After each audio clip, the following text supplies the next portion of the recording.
जहां भी आपको मौका मिलता है आप चक्रव्यूह बना देते हो। एक चांस मिलता है आप चक्रव्यूह बना देते हो। हम चक्रव्यूह तोड़ने का काम करते हैं। आपको एडवांस में बता देता हूं, मेरे भाषण में कभी नहीं आएंगे सर। अरे सर, इसमें क्या गलती है सर? एक बात बताइए, देश के पिछड़े लोग अभिमन्यु नहीं है, अर्जुन है। और वो जो आपका चक्रव्यूह है उसको फोड़ के फेंक देंगे, फेंकने वाले हैं। पहला कदम इंडिया गठबंधन ने ले लिया, पहला कदम इंडिया गठबंधन ने ले लिया। आपके प्रधानमंत्री की कॉन्फिडेंस को हमने उड़ा दिया। मतलब आपके प्रधानमंत्री भाषण में आ ही नहीं पा रहे।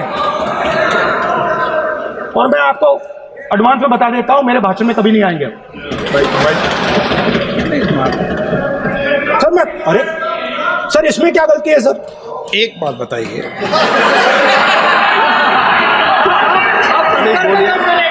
सर तो जो पद्मवी वाले लोग हैं सर, जो कमल फॉर्मेशन वाले लोग हैं, उनको हिंदुस्तान का नेचर नहीं समझ आया। हिंसा, नफरत हिंदुस्तान का नेचर नहीं है। चक्रव्यूह हिंदुस्तान का नेचर नहीं है। हिंदुस्तान का नेचर अलग है।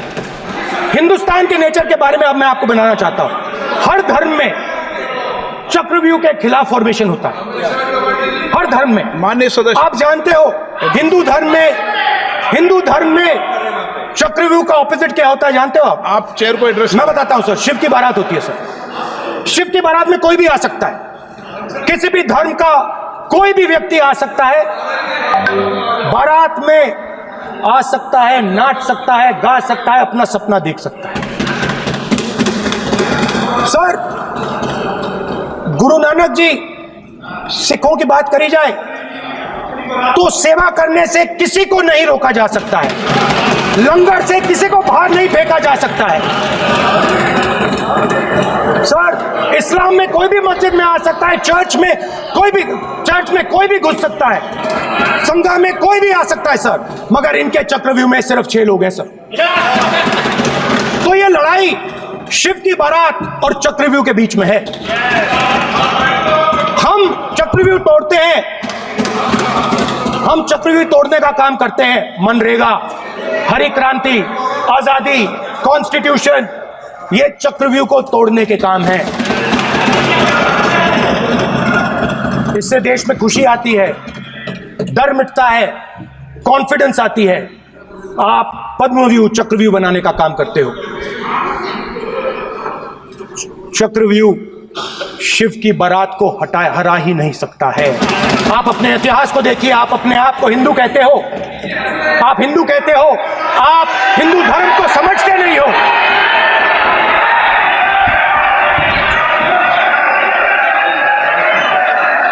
आप चक्रव्यूह बनाने वाले लोग हो। आपका हिंदू बोगस। स्पीकर सर, तो अंत में मैं ये कहना चाहता हूं, अब शांत हो जाए, खत्म कर रहा हूं सर, घबराइए मत, डरो मत।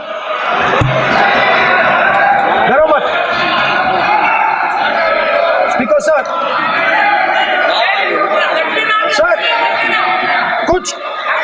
कुछ महीने पहले सर, मैं जो आपने चक्रव्यूह, स्पीकर सर, जो चक्रव्यूह बनाए गए हैं, नहीं, कोई अपमान नहीं किया, मैंने कोई अपमान नहीं किया, मैं कर नहीं सकता कभी, जिंदगी भर मरने तक मैं अपमान नहीं कर सकता। क्या बात कर रहे हो आप? क्या बात कर रहे हो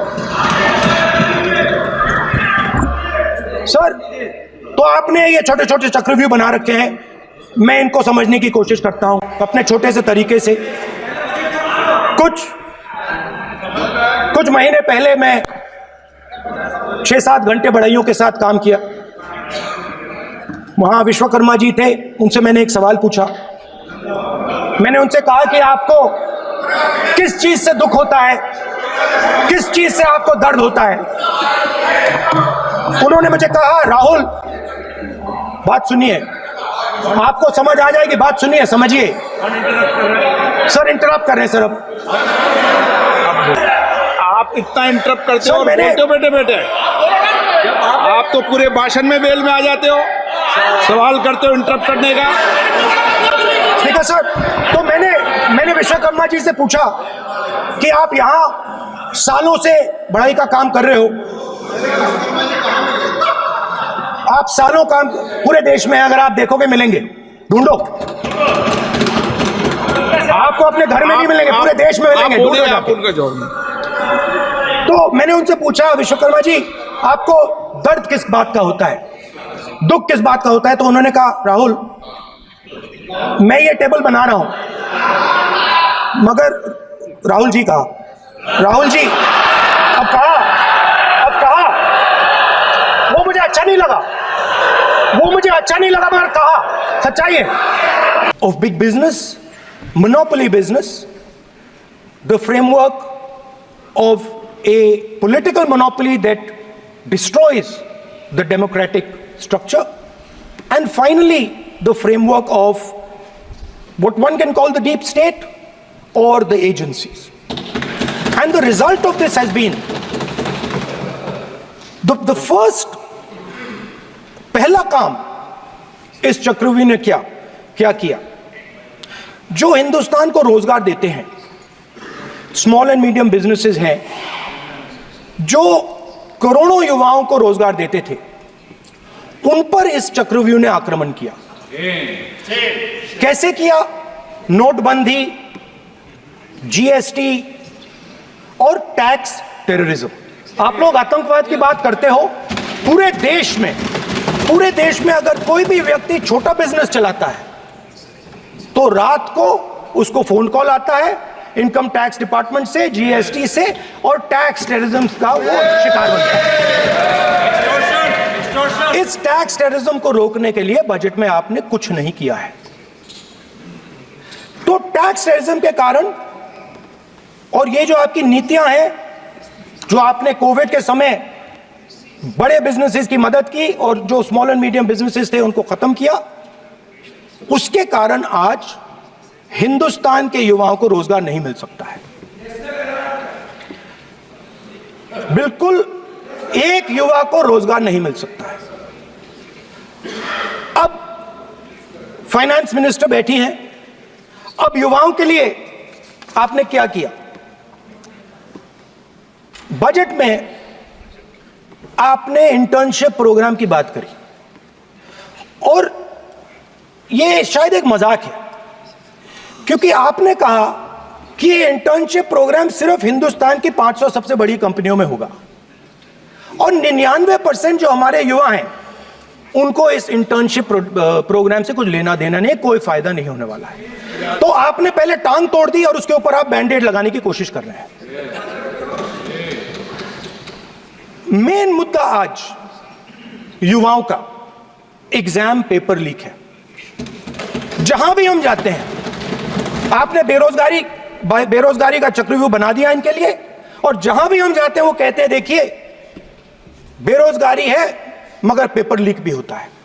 तो आपने एक साइड पेपर लीक चक्रव्यूह, दूसरी साइड बेरोजगारी चक्रव्यूह। पेपर लीक मैं आपको बताता हूं 10 साल में 70 बार हुआ है। अगर आप जानना चाहते हैं, 10 साल में 70 बार हुआ है। पेपर लीक के बारे में फाइनेंस मिनिस्टर ने बजट में एक शब्द नहीं कहा है। युवाओं के लिए पेपर लीक सबसे जरूरी मुद्दा है, उन्होंने एक शब्द नहीं कहा है पेपर लीक के बारे में। एक बार उन्होंने पेपर लीक नहीं कहा, और उल्टा जो एजुकेशन बजट में पैसा देना चाहिए था वो आपने 20 साल में सबसे कम पैसा दिया है। 2.5% of budget is gone to education. Sir दूसरी तरफ आपने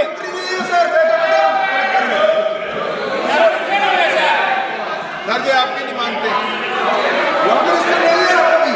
सेना के जवानों को आपने अग्निवीर के चक्रव्यूह में फंसाया। सही बात। इस बजट में अग्निवीरों के पेंशन के लिए 1 रुपया नहीं है।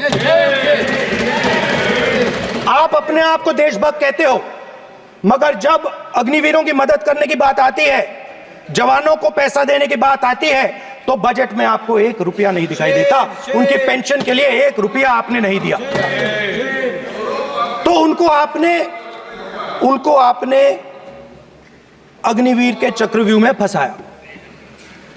उसके बाद सर जो अन्नदाता हैं वो चक्रव्यूह से निकलने के लिए, आपके चक्रव्यूह से निकलने के लिए जो आपने बनाया 3 काले कानून, जमीन अधिग्रहण बिल को आपने कमजोर किया, उनको आप सही दाम नहीं देते हो। इस चक्रव्यूह से निकलने के लिए उन्होंने आपसे सिर्फ एक चीज मांगी है, 2 चीजें नहीं मांगी है, सिर्फ एक चीज मांगी है। उन्होंने कहा है कि हमें लीगल गारंटीड एमएसपी दे दो। आपने उनको बॉर्डर पे बंद कर दिया, रोक दिया, आज तक रोड बंद है। आप उनसे बात करने को तैयार नहीं है। वो यहां आए, मुझसे मिलने आए, आप उनको अंदर नहीं आने दे रहे थे। स्पीकर सर, फार्मर्स का डेलीगेशन नहीं सर, मैं आपको फैक्ट बताता हूं। पर आपके माननीय सदस्यों को कह दें वो सदन पर आरोप नहीं लगा। आप बोलने दीजिए उनको, बोले वो बोले, बताएं, मैं बताऊंगा। Speaker sir 1 second. Speaker sir मैं आपको बताता हूं जो मुझे मालूम है। स्पीकर सर मैं आपको बताता हूं। बैठिए। स्पीकर सर हुआ क्या, वहां पे सर मुझसे मिलने एक फार्मर का डेलीगेशन आया। मुझे बताया गया कि फार्मर के डेलीगेशन को अंदर नहीं आने देंगे। मैं उनसे मिलने जब गया तब उनको अंदर आने के दिया गया था। सर ये फैक्ट है सर। अब पता नहीं कोई मिसकम्युनिकेशन हुआ वो अलग बात है, बट फैक्ट ये है कि जब मैं मीडिया के साथ वहां गया तब दरवाजे पार्लियामेंट के, संसद के उनके लिए खुले, उससे पहले वो बंद थे। ठीक है। और ये आप उनसे भी पूछ लीजिए सर। प्लीज। तो स्पीकर सर महिला आरक्षण आया था तो ये आपको बेटे सर, हम अधिकारी है। माननीय प्रतिपक्ष नेता आपके बेटे सदस्य कमेंट्री कर रहे हैं, फिर वो कहते हैं कि लोग क्यों कमेंट्री कर रहे हैं। सर हम चाहते थे, हमारा एक्सपेक्टेशन था कि जो अन्नदाता है, जो सरकार से सिर्फ एक चीज मांग रहा है, लीगल गारंटीड एमएसपी, हमें लगता था कि ये कोई बड़ा काम नहीं है सर, ये इतना बड़ा काम नहीं है। हमें लगता था कि अगर सरकार बजट में इसका प्रोविजन कर देती, अगर बजट में इसका प्रोविजन कर देती तो जो हमारे किसान हैं जो चक्रव्यूह में, आपके चक्रव्यूह में फंसे हैं, वो निकल पाते। ये हमारी थिंकिंग थी, मगर आपने नहीं किया। तो मैं यहां इंडिया गठबंधन के तरफ से गारंटी देता हूं कि हम ये काम करके दिखा देंगे। जो आपने अपने बजट में नहीं किया वो मैं हिंदुस्तान के सब किसानों से कहना चाहता हूं, गारंटीड लीगल एमएसपी हम इस सदन में पास करके आपको देंगे। जहां भी आपको मौका मिलता है आप चक्रव्यूह बना देते हो, एक चांस मिलता है आप चक्रव्यूह बना देते हो। हम चक्रव्यूह तोड़ने का काम करते हैं। हमारे बजट में किसान का कर्जा माफ हुआ, चक्रव्यूह तोड़ा, मनरेगा हुआ, चक्रव्यूह तोड़ा। तो हम चक्रव्यूह तोड़ने का काम करते हैं, आप चक्रव्यूह बनाने का काम करते हो। आप चाहते हो कि हिंदुस्तान छोटे खांचों में रहे और हिंदुस्तान के गरीब लोग सपना ना देख पाए। हिंदुस्तान के धन की मोनोपोली है। तो सर मैं समझ नहीं पा रहा हूं इनके बारे में मैं इंडिकेट कैसे करूं। इनके बारे में बोलना तो पड़ेगा सर। अगर आप हमें कहो कि इन दोनों के बारे में आप बोल ही नहीं सकते तो वो तो हमारे लिए एक्सेप्टेबल ही नहीं है सर। हमें तो बोलना है। अब आप चाहते हो कि नाम ना ले तो कोई और सिस्टम दे दीजिए हमें। सदन का सदस्य होने के नाते नियम जानना जरूरी है। नेता प्रतिपक्ष को सदन का नियम के बारे में पता नहीं है, ये बहुत दुख की बात है। हम लोग जो भी इस सदन का सदस्य है नियम से चलता है। लोकसभा स्पीकर को चैलेंज करके आज सदन के नेता प्रतिपक्ष ने इस गरिमा को गिराया है। ऐसे नहीं चलता है। देश नियम से चलता है, सदन नियम से चलता है, संविधान से चलता है। ऐसे नहीं। स्पीकर सर मैं समझता हूं मंत्री जी को रक्षा करनी है, मैं समझता हूं, नो प्रॉब्लम। वो सर ऊपर से ऑर्डर आया है सर ऊपर से ऑर्डर आया है सर, मैं समझता हूं, मैं इस पर कोई टिप्पणी नहीं करूंगा। Sir he is permitted to defend them, sir. It is a democracy, sir. He can defend them. We allow him to defend them, sir. ऐसा होता है क्या? A1 and A2, sir. आपके Happily, sir. मान्य आपके सदस्य आज बैठे बहुत टिप्पणी कर रहे हैं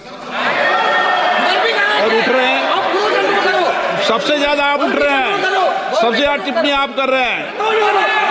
कोई नियोजित तरीके से आए हैं क्या आप? नो मानिए। So we are happy, sir.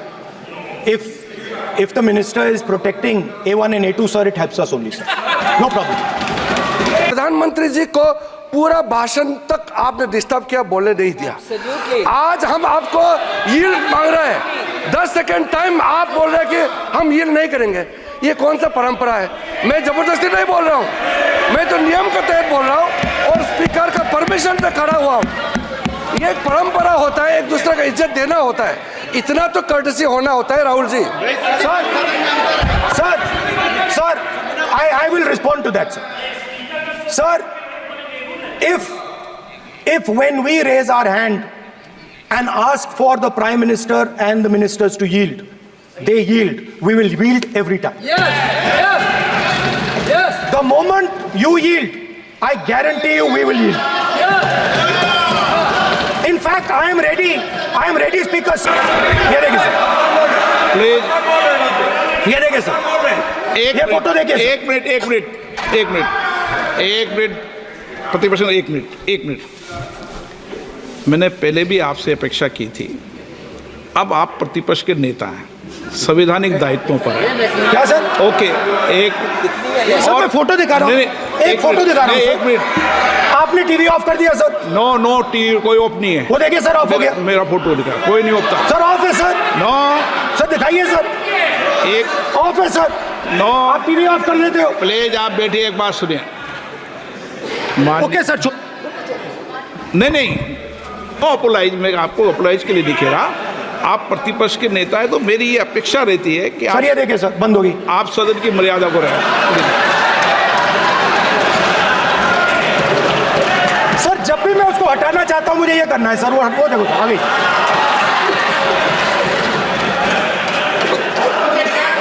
क्या डर रहे हैं सर फोटो से? शिव जी के फोटो से डरते हैं सर, इस फोटो से डरते हैं अभी। फोटो गलत तरीका है सर। नो सर फोटो दिखाना गलत नहीं है सर। आपकी परमिशन लेके परमिशन नहीं है आपको। सर मैं ये फोटो दिखाना चाह रहा हूँ, नियम के तहत मैं समझाना चाह रहा हूँ। नियम के तहत परमिशन नहीं है माननीय। अच्छा सर, मैं ये फोटो समझाना चाह रहा हूँ सर। इसमें ये जो बजट का जो हलवा है सर, ये बट रहा है, और इस फोटो में सर मुझे एक ओबीसी अफसर नहीं दिख रहा, एक आदिवासी अफसर नहीं दिख रहा, एक दलित अफसर नहीं दिख रहा मुझे। ये हो क्या रहा है सर? सर देश का हलवा बट रहा है सर, और इसमें 73% का एक है ही नहीं सर। ये आप लोग हलवा खा रहे हो और बाकी देश को हलवा मिल ही नहीं रहा है। ठीक है सर, 20 अफसरों ने बजट को तैयार किया, हमने पता लगाया है। 20 अफसर, शांत हो जाइए प्लीज सर। 20 अफसरों ने, उनके नाम मेरे पास है, अगर आप नाम चाहते मैं दे दूंगा। 20 अफसरों ने हिंदुस्तान का बजट तैयार किया है। मतलब हिंदुस्तान का जो हलवा है 20 लोगों ने बांटने का काम किया है। अब स्पीकर सर, उन 20 लोगों में से 90% लोगों में से 90% लोगों में से सिर्फ 2 हैं, एक माइनॉरिटी और एक ओबीसी। और इस फोटो में एक भी नहीं है। मतलब फोटो में आपने पीछे कर दिया, फोटो में तो आने नहीं दिया आपने, कोई नहीं आ सकता। और मैं चाहता था कि बजट में जाति जनगणना की बात उठे, जो पूरा देश चाहता है। 90% हिंदुस्तान जाति, 95% जाति जनगणना चाहता है। कौन चाहते हैं? दलित चाहते हैं, आदिवासी चाहते हैं, पिछड़ा वर्ग चाहता है, गरीब जनरल कास्ट के लोग चाहते हैं, माइनॉरिटी चाहते हैं, सब चाहते हैं, क्योंकि सब लोगों को यह पता लगाना है कि हमारी भागीदारी कितनी है, हमारी हिस्सेदारी कितनी है। मगर सर मैं देख रहा हूं सर, सरकार हलवा बांटती जाती है, और बांटता कौन है? वही 2-3% लोग, और बंटता किसको है? वही 2-3% लोग। और बाकी हिंदुस्तान, 90% हिंदुस्तान देख। फाइनेंस मिनिस्टर मुस्कुरा रही हैं। कमाल की बात है। ये हंसने की चीज नहीं है मैडम, ये हंसने की बात नहीं है, ये जाति जनगणना है, ये जाति जनगणना है। इससे देश बदल जाएगा।